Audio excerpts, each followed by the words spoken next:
नमस्कार दोस्तों, कैसे हैं आप सब लोग। मैं अंशुल शर्मा स्वागत करता हूं आपका आपके प्यारे से चैनल ब्रेनियक एजुकेशन केमिस्ट्री में, जिसमें आज हम जानेंगे कि शैशवावस्था में बालक का जो विकास है वो किस प्रकार होता है, उसके ज्ञान का विकास किस प्रकार होता है और उसमें कौन कौन से मेन पॉइंट्स हैं जिनको लिखने से आपके मार्क्स अच्छे आ सकते हैं। सो दोस्तों, शुरू करते हैं शैशवावस्था में ज्ञान की उत्पत्ति एवं उसका विकास। ठीक है ना। तो सबसे पहले जानते हैं, जो कि मैं इस पे तो वीडियो भी बन चुकी है शैशवावस्था पे, है ना, सारी अवस्थाएं मैंने बताई हैं। तो शैशवावस्था जो है वो जन्म से 5 वर्ष तक की आयु, है ना, उसको शैशवावस्था बोला जाता है। तो बच्चा जन्म लेता है और उसको कुछ भी समझ आता नहीं है, याद वो कुछ रख नहीं पाता। ठीक है, चाहे उस दौरान कई बच्चों को मतलब ऐसा होता है ना, आपने सुना होगा कि गोद ले लिया, तो उस दौरान अगर बच्चे को कोई उसके माता पिता चेंज भी हो जाए तो कोई दिक्कत है नहीं, क्योंकि उसको याद नहीं रहता।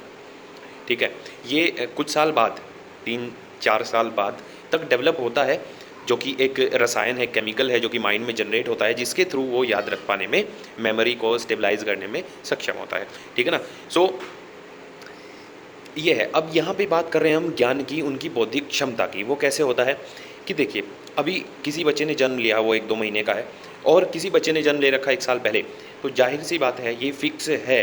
ये बोला गया, इन्होंने फिक्स बताया है, और जैसे कि हम देखते भी हैं ये फिक्स है कि जो 1 वर्ष का बच्चा है उसका एक तो शारीरिक रूप से विकास और मानसिक रूप से विकास दोनों ही उस 1 महीने वाले बच्चे से, जो अभी एकदम नवजात है, पैदा हुआ है, उससे ज़्यादा होगा। ठीक है, लेकिन लेकिन ये मैं क्यों बता रहा हूँ, ये तो बहुत नॉर्मल सी बात है कि सर ये तो हमें सब पता है। मैं इसलिए बताना चाह रहा हूँ कि एक बच्चा 5 वर्ष का है और एक बच्चा 4 वर्ष का है। सो हम ये नहीं कह सकते, यहाँ पर इस केस में हम ये नहीं कह सकते कि 5 वर्ष वाले बच्चे का जो बौद्धिक विकास है, जो मानसिक विकास है, वो 4 वर्ष वाले बच्चे से अधिक हुआ, क्योंकि यहाँ पर व्यक्तिगत भिन्नताएं पाई जाती हैं। जैसे समाज में, जैसे माहौल में बच्चा रहता है, उसके विकास की दर उसी के अनुरूप कम या ज़्यादा होती रहती है। ठीक है दोस्तों, शिक्षा मनोविज्ञान इसी औसत को ज्ञात करता है। अच्छा, चलिए देखते हैं जो मानसिक विकास है वो किस किस प्रकार होता है। यहाँ पे देखिए, शैशवावस्था में मानसिक विकास की जो विशेषताएं हैं वो यहाँ पर दिया गया है कि शिशु जो है बुद्धि युक्त व्यवहार के बहुत कम उदाहरण उपस्थित करता है। उसका प्रमुख कार्य अपनी भूख, नींद और अन्य शारीरिक क्रियाएं हैं। प्रकाश को देखना है, ठीक है, हाथ पैर चलाना है, और जो भी हाउ, क्योंकि बोलना तो आता नहीं है, ठीक है ना, है हाउ, जो भी करेगा वो, जैसे भी, या रोएगा या जो भी करेगा, ठीक है, करने लगता है थोड़ा, है ना। मैं 5 वर्ष का बच्चा तो बोलने भी लगता है। हाँ भैया, अरे यार मैं क्या बोल रहा हूँ ये। ठीक है, मैं छोटे बच्चे के लिए बोल रहा था, जो छोटा बच्चा है, शायद बच्चा बोलना सीखता है, आई थिंक 1 वर्ष का शायद बोलना सीखता होगा, मुझे ज़्यादा क्लियर नहीं है। ठीक है, उसके बाद तो वो बोलने लगता है।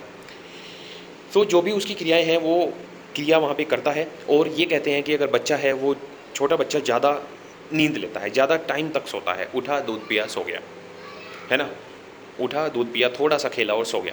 धीरे धीरे जैसे वो बड़ा होता रहता है, उसकी नींद जो है वो कम होती रहती है, और उसकी जो क्रियाएं हैं वो बढ़ती रहती हैं, खेल कूद की, इधर उधर देखने की, ठीक है, हल्ला गुल्ला करने की, ठीक है, ये क्रियाएं बढ़ती रहती हैं बड़े होने के साथ साथ। तो जैसे हम बड़े होते हैं, फिर हम दिन में जगने लगते हैं और रात में सिर्फ सोते हैं, वो भी 6-7-8 घंटे के लिए बस। ठीक है ना। लेकिन बच्चा, आपने देखा होगा, 20-20 घंटे तक बच्चा सोता रहता है ना। उठा, छोटा बच्चा, बहुत छोटा बच्चा 20 घंटे तक सोता है लगभग, या उससे भी ज़्यादा तक ही समझ लीजिए।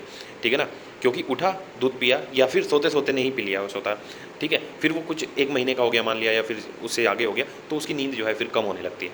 ठीक है दोस्तों, अब बात करते हैं हम कि 6 वर्षों में या 5 वर्षों में जो है कौन कौन से लक्षण कैसे कैसे होंगे, उन पे प्रकाश डालते हैं कि उसके मानसिक बौद्धिक विकास में कौन कौन से लक्षण आपको देखने को मिलते हैं, कैसा वो व्यवहार करता है।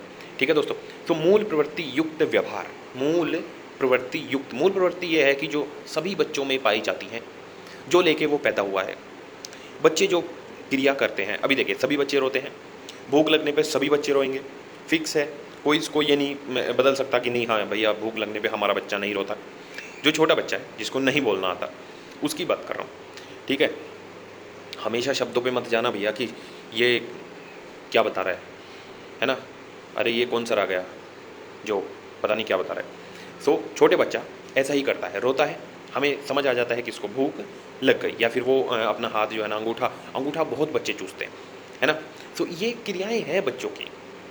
लाइट की ओर जो है उसको पकड़ने चलते हैं, किसी भी चीज़ को मुंह में डालने लगते हैं, है ना। कोई कंकड़ मान लिया घुटनों के बल बच्चा चल रहा है तो उस पर बड़ा नज़र रखनी पड़ती है पेरेंट्स को कि हाँ भैया ये कहीं कंकड़ पत्थर कुछ अगर इसको मिल गया, कागज़ वागज कुछ भी पड़ा हुआ मिल गया फर्श पे, वो मुंह में ना अपने डाल ले। और फिर इस ये जो है ना, इसे पता तो है नहीं, पन्नी वन्नी जो भी मिल गई, तो इस चीज़ पे ये क्रियाएं हैं जो मूल प्रवृत्ति है बच्चों की, वो वैसे ही सभी बच्चे करते हैं। पूर्व बाल्यकाल अथवा विद्यालय से पहले अवस्था में अधिकतर व्यवहार मूल प्रवृत्त्यात्मक होता है। बिल्कुल सही बात है, जो मैंने आपको बताया यही होते हैं। शिशु में बौद्धिक विकास हो जाने पर भी इस आयु में वह अपनी मूल प्रवृत्तिजन्य आकांक्षाओं को तुरंत संतुष्ट करना चाहता है। भूख लगने पर, भोजन मिलने में थोड़ा विलंब हो जाने पर वह तुरंत ही रोने लगता है। छोटी छोटी बातों में वह जमीन पर लेट जाता है। ये भी आपने बहुत देखा हो, मैंने तो देखा है बहुत, है ना। शायद एक दो बार तो मैंने किया भी होगा जो मुझे याद है, या फिर याद नहीं रहता ना, या मैंने ऐसे किया होगा। सो मैंने देखे बहुत छोटे बच्चे, वो क्या करते हैं, किसी चीज़ को मान लिया, मेले में देखा मैंने ऐसा एक बार, हाँ एक ही बार देखा मेले में।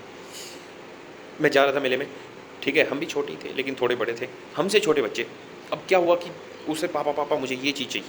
अब पापा ने बोला नहीं डाल, ठीक है, तो वहीं पे लेट गया और नहीं नहीं नहीं नहीं नहीं नहीं, नहीं, नहीं वहीं रोने लगा, ठीक है। तो वही ये बात बोल रहा है, ठीक है। अब ये हट है, ये बाल हट है, बाल हट, स्त्री हट, राज हट, है ना। 3 हट बताई गई हैं जिनके आगे किसी की कुछ नहीं चलती। तो बाल हट बहुत बेकार वाली हट होती है। स्त्री हट आपने देखी होगी, कैकई वाली, है ना, राम को वनवास। तो ये मूल प्रवृत्ति वाले जो कार्य हैं सभी बच्चे लगभग लगभग करते हैं। अनुकरण की भावना, बच्चे हमेशा कॉपी करते हैं। बहुत सारे बच्चे आपने देखे होंगे, बहुत सारे बच्चे, है ना, गर्ल्स हैं तो उनके पास अपना एक सेट रहता है, किचन सेट, आपने देखा हो किचन सेट, है ना। उन पे अपना वो क्या बोलते हैं उसको, हाँ मेकअप किट भी रहती है, ठीक। मोस्टली गर्ल्स के पास, चाहे वो कुछ भी हो, जरूरी नहीं पूरा मेकअप किट मतलब एज इट इज़ हो, चाहे उसमें एक छोटा सा ही कोई भी मेकअप का टूटा फूटा या सही या गलत कोई भी सामान हो, वो रहता है। क्यों? क्योंकि वो देखते हैं, उनकी प्रवृत्ति ऐसी है। बॉयज़ के पास भी अपने कुछ भी रहते हैं, वो अनुकरण करते हैं, जैसा बड़े करते हैं वैसे ही बच्चे उसको फॉलो करते हैं, अकेले में अपने खेल खेल में, है ना। तो ये अनुकरण की भावना उनमें होती है।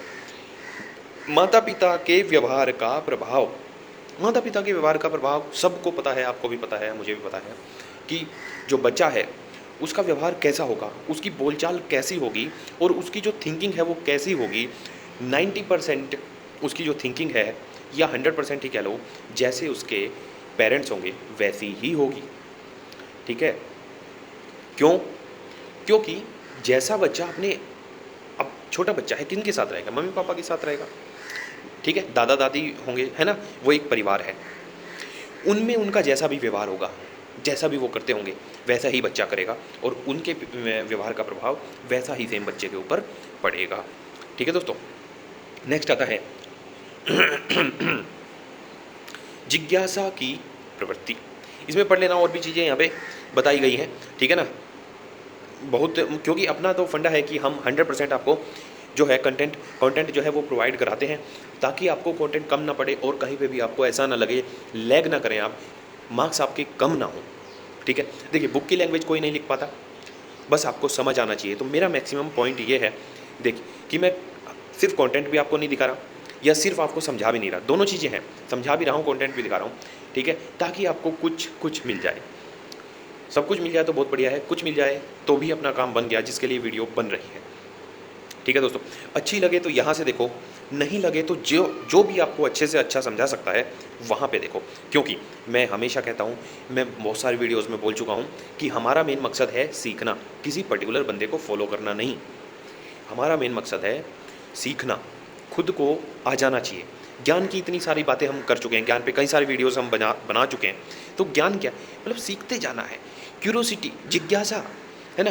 जिज्ञासा की प्रवृत्ति अभी मैं पढ़ाने वाला हूँ अभी, ठीक है ना। सो जिज्ञासा रखनी है, सीखने की, जानने की। और वो यहाँ से मिले, वहाँ से मिले, बुक से मिले, गूगल से मिले, विकिपीडिया से मिले, चाहे किसी और चैनल से मिले, चाहे मेरे चैनल से मिले, किसी से भी मिले, ठीक है ना, बस सीखते जाना। सो दोस्तों, जिज्ञासा की प्रवृत्ति आपने देखा होगा, बच्चे बहुत जिज्ञासु होते हैं। कोई भी चीज़ नहीं दिखी उसको लेने की चाह, उसके बारे में प्रश्न पूछने की चाह। जितनी जिज्ञासा, जिसमें जितनी जिज्ञासा होगी वो उतने ही प्रश्न पूछेगा और उतना ही वो सीखेगा, ठीक है ना। सो जिज्ञासा होनी बहुत ज़रूरी है। बड़े होते होते कुछ लोगों में जिज्ञासा जो है वो ख़त्म हो जाती है, न के बराबर हो जाती है। ये बहुत गलत बात है। क्यूरियोसिटी लेवल आपका हाई, एकदम टॉप पे होना चाहिए, ठीक है, क्योंकि अगर आप जानने की इच्छा आपके अंदर होगी तभी आप कुछ जान पाएंगे। नेक्स्ट है प्रतिनिधित्व की भावना। इसके अंतर्गत बच्चों में जिद्दीपन दर्शाया गया है, ठीक है ना। यहाँ पर ज़िद्दी बच्चे कुछ ना कुछ जो है ना मनमानी करने लगते हैं, अपनी जो डिमांड्स हैं वो थोपने लगते हैं, नहीं मुझे ऐसा करना है, नहीं मुझे ये चाहिए, नहीं मुझे खाना नहीं खाना है, ठीक है ना। इस टाइप से जो जिद्दीपन वहाँ पे दर्शाया गया है। सो इस जो उम्र का जो पड़ाव है बच्चे का, शुरुआती दौर है, इसमें क्या है ना कि माँ बाप को बच्चे के लिए समय निकालना बहुत ज़रूरी है। कुछ बच्चे जो है ना अकेले पड़ जाते हैं, क्योंकि माता पिता दोनों वर्किंग मैन वुमेन हैं, ठीक है ना। दोनों, एक अपनी जॉब पे चला गया, दूसरा अपनी जॉब पे चला गया। बच्चे जो है ना किसी आया के पास हैं या कैसे भी हैं, ठीक है ना, या छोटे छोटे प्ले स्कूल हैं उनमें डाल दिए जाते हैं। सो यहाँ पर क्या है ना कि बिना माता पिता के बच्चों का जो विकास होना चाहिए वो हो नहीं पाता। जो संस्कार, जो भावनाएँ उनमें होनी चाहिए वो नहीं हो पाते, ठीक है ना। सो यहाँ पर बच्चों को ज़रूरी है उचित देखभाल, जिससे कि उनमें अच्छे गुण विकसित हो सकें। नेक्स्ट है ज़रूरतों की पूर्ति के लिए विधियों का चुनाव करने की प्रवृत्ति। तो यहाँ पर शिशु में भूख, प्यास, निद्रा, उचित तापमान इत्यादि शारीरिक ज़रूरतों की चेतना होती है। और ये आवश्यकताएं क्या हैं, फिक्स ही हैं कि बच्चे ज़्यादा गर्म नहीं खा सकते, पी सकते, है ना, इसी टाइप से। और भूख लग गई है, अब सोएंगे। सो ये सिमिलर कुछ कंडीशंस हैं, सभी बच्चों के साथ हैं कि वो ज़्यादा सोएगा, उठेगा तो दूध ही चाहिए, है ना, इस टाइप से, क्योंकि बच्चे छोटे हैं। दूसरा, फिर बच्चा जब कुछ और बड़ा हो जाता है, बोलने लगता है ना, तो उसमें जो भी चीज़ें वो नहीं सीखता है वो सबको वो बताता है, और बताने के बाद में वो चाहता है कि सब उसकी पीठ थपथपाएं उसको, बोलने की वेल डन वेल डन, है ना, वो शाबाशी चाहता है, वो क्लैप्स चाहता है अपने लिए, ठीक है।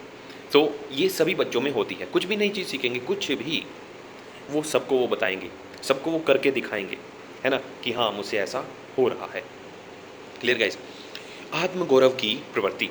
तो यहाँ पे प्रसिद्ध मनोवैज्ञानिक एल्फ्रेड एडलर के अनुसार शिशु में सबसे ज़्यादा मनोवृत्ति आत्मगौरव, सेल्फ एसर्शन की प्रवृत्ति होती है। बालक दूसरों के सामने अपनी शारीरिक और मानसिक योग्यताओं को अभिव्यक्त करके प्रशंसा प्राप्त करना चाहता है, ठीक है। आपने देखा होगा बड़ों के सामने भी, वरन वो खुद अपने जो बालकों का समूह है, उसका बच्चों का जो एक ग्रुप है, उसमें भी क्या करता है कि अपने आप को बेस्ट साबित करने की कोशिश कर रहा होता है कि हाँ ये मेरे पास ये खिलौना है, मेरे पास वो खिलौना है, और ये मेरा बेस्ट खिलौना है, इस टाइप से, ताकि सब बोलें कि हाँ यस यार तू ही ग्रेट है। नेक्स्ट है यौन प्रवृत्तियों का विकास। सो यहाँ पर शैशवावस्था में ये बोला गया है कि यौन अंगों का विकास की गति धीमी होती है। फिर भी मनोवैज्ञानिकों, विशेषतः फ्रॉयड ने शैशवावस्था को क्या बोला है, आत्म प्रेम की अवस्था। शैशवावस्था को क्या बोला है, आत्म प्रेम की अवस्था। अर्थात इस अवस्था में बालक अपने शरीर के अंगों को छूकर ही सुख प्राप्त करता है। कैसे? जैसे कि अंगूठे को चूसना। अब वो अंगूठा चूस रहा है, बच्चा का इतना मगन हो रहा है अंगूठा चूसने में, लग रहा है कि दूध ही मिल रहा है, ठीक है ना। सभी बच्चे, मैक्सिमम बच्चे जो हैं अंगूठा अपना जो है ना चूसते हैं, ठीक है ना। और फ्रॉयड और क्या कहते हैं कि फ्रॉयड ने इसमें भिन्न लिंगीय प्रवृत्ति को स्वीकारा है। उसके अनुसार शिशुओं में मातृभाव, जो मतलब बॉयज़ है ना, जो बॉयज़ है उनमें मातृभाव ग्रंथि हो देखी जा सकती है, जिसके कारण वो अपनी माता को ज़्यादा प्रेम करते हैं as compare to their father, ठीक है ना। और जैसे लड़कियों में, है ना, छोटी बच्चियां होती हैं, उनमें पितृभाव ग्रंथि को पाया जाता है, वो पापा की परी होती हैं, है ना, वो पापा से ज़्यादा प्रेम करती हैं। अब इन दोनों केस में, ठीक है, इन दोनों केस में लिंगीय भेद हो गया ना यहाँ पे, है ना। इन दोनों केस में अगर लड़का है माता से ज़्यादा प्रेम कर रहा है और पिता बीच में बाधक बन रहा है उनके प्रेम के, है ना, तो वहाँ पर विद्रोह की स्थिति उत्पन्न हो जाती है ना। फिर पापा जो है क्या बोलते हैं, जाबे माँ के चमचे, है ना, कह के अलग हो जाते हैं। और जो कि लड़की है वो पापा से ज़्यादा प्रेम कर दिया, वो पापा की परी है, और माता उसमें बीच में उसको देख रहा कबाब में हड्डी बन रही है एक टाइप से, ठीक है। तो यहाँ पर भी विरोधाभास की स्थिति उत्पन्न हो जाती है, ऐसा फ्रॉयड कहते हैं, ठीक है ना। लेकिन बाद में उन्होंने ये भी बोला है कि ये सभी शिशुओं में लागू नहीं होती, ठीक है। यहाँ पर क्या है कि मैक्सिमम उन्होंने जो है रिसर्च किया होगा। नेक्स्ट है मानसिक योग्यताओं का विकास। तो मानसिक योग्यताओं का विकास धीरे धीरे धीरे धीरे बालक में होता रहता है, अपने समाज को देख के, ठीक है, अपने पेरेंट्स के व्यवहार को देख के, और अपनी उम्र के साथ उसकी जो इंद्रियां हैं वो क्या है, ताकतवर होती रहती हैं, चाहे वो मस्तिष्क हो, चाहे वो बॉडी के हिसाब से देखें हम, क्योंकि शरीर भी बढ़ता है, और मस्तिष्क से देखें तो मानसिक योग्यताओं का विकास भी होता है। और शिशु शनैः शनैः मतलब धीरे धीरे भाषा के जो सिंबल्स हैं धीरे धीरे उनको वो सीखने लगता है, ठीक है ना। 6 वर्ष की आयु तक पहुँचते पहुँचते शिशु की मानसिक योग्यताएं सर्वांगीण विकास की स्थिति में पहुँच जाती हैं। वो अच्छे से बोलने लगता है, अच्छे से, ठीक है, स्कूल में चला जाता है, पढ़ने सीखने लगता है, और एक तरीके से सारी चीज़ें लगभग लगभग समझने लगता है, ठीक है, जो ज़रूरी होती हैं उस वक्त में, क्योंकि बोलना आ गया तो सभी कुछ भाषा का ज्ञान उसको अच्छे से हो ही जाता है, ठीक है। क्लियरली 6 वर्ष का बच्चा बहुत बड़ा हो जाता है, वो क्लियरली बोलने लगता है, ठीक है दोस्तों। सो ये आज की वीडियो में हमने फिनिश किया कि शैशवावस्था में बालक किस प्रकार की जो है प्रवृत्ति उसकी होती है, उसकी मूल प्रवृत्तियाँ कौन सी होती हैं, क्या क्या वो सीखता है और कैसे वो व्यवहार करता है, ये सब हमने सीखा। और अगर हम इसको कंक्लूज़न में लेके आएँ तो हमने ये सीखा कि ज्ञान का विकास शैशवावस्था में कैसे होता है, ज़ीरो से बालक हीरो कैसे बनता है, ठीक है दोस्तों। सो मेरा कहना तो ये है कि पढ़ते रहें, आगे बढ़ते रहें, जहाँ से भी आपको बेस्ट मिले वहाँ से आप पढ़ें, बस सीख लें, बस आपको कुछ आना चाहिए, और नंबर नहीं कटने चाहिए। अगर किसी ने कुछ भी पूछा प्रश्न तो वो आपको आना चाहिए, उसमें बेस्ट आंसर आपको देना है, ठीक है, ये करना है, ये हमारा मेन मोटिव है, ठीक है। सारा ज्ञान अपने अंदर भर लो एकदम, क्योंकि जो मेमोरी है यहाँ पे वो कभी भी मेमोरी फुल नहीं बताई जाएगी। माइंड में इनफाइनाइट मेमोरी, इनफाइनाइट स्पेस है। Clear guys? सो स्टोर करते रहें, आगे बढ़ते रहें, पढ़ते रहें, मज़े करते रहें। All the best.